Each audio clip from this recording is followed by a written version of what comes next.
दोस्तों आज हम लेकर आए हैं एक और नई कहानी।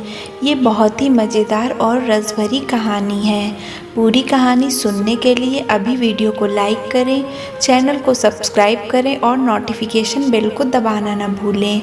22 साल की उम्र में मेरी शादी हो गई थी, लेकिन शादी के कई साल बाद भी जब मुझे बच्चे नहीं हुए तो किसी को लगता था कि मैं और मेरे पति अभी बच्चा नहीं चाहते और किसी को लगता था कि मैं बांझ हूँ।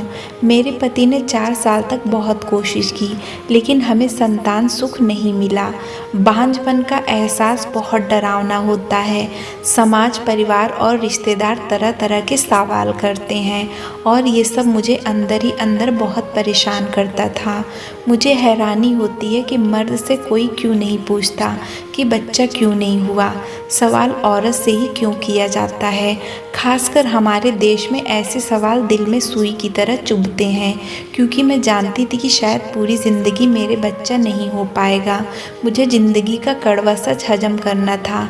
मैंने अपने कई बार पति से कहा कि तुम अपना टेस्ट करवा के देख लो, लेकिन वो कोई न कोई बहाना बना देते थे।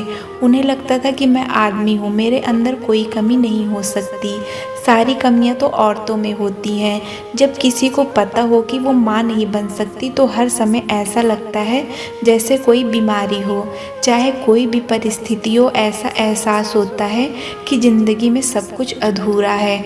जब मैं दूसरों लोगों को देखती थी तो सोचती थी कि भगवान ने मेरे साथ ही नाइंसाफ़ी क्यों की। कई लोगों को तो गलती से भी बच्चे हो जाते हैं, लेकिन इतनी कोशिश के बाद भी मेरा बच्चा क्यों नहीं हो रहा।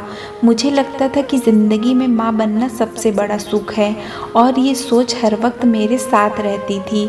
हर समय मैं यही सोचती हूँ कि काश कोई चमत्कार हो जाए और मैं माँ बन जाऊँ। बच्चा न होने की वजह से मेरी सेहत तो बिगड़ ही रही थी, साथ ही मुझे मानसिक पीड़ा भी घेरे हुए थी। मैं और मेरे पति कई तरह के क्लिनिक भी जाते थे, जहाँ हमारा बहुत पैसा भी खर्च हो जाता था। बस एक उम्मीद थी कि शायद किसी डॉक्टर के पास संतान प्राप्ति का इलाज हो।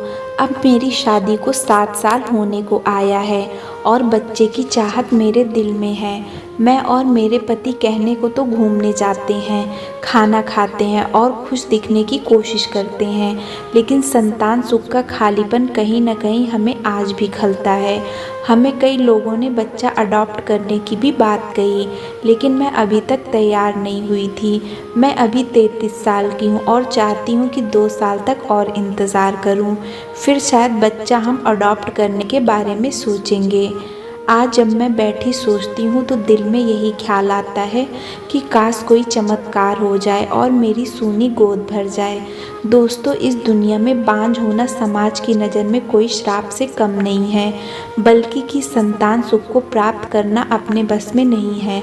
अगर सब कुछ अपने बस में हो तो कोई बांझ कहलाना क्यों पसंद करेगा। दोस्तों, कहानी अच्छी लगी हो तो शेयर करें।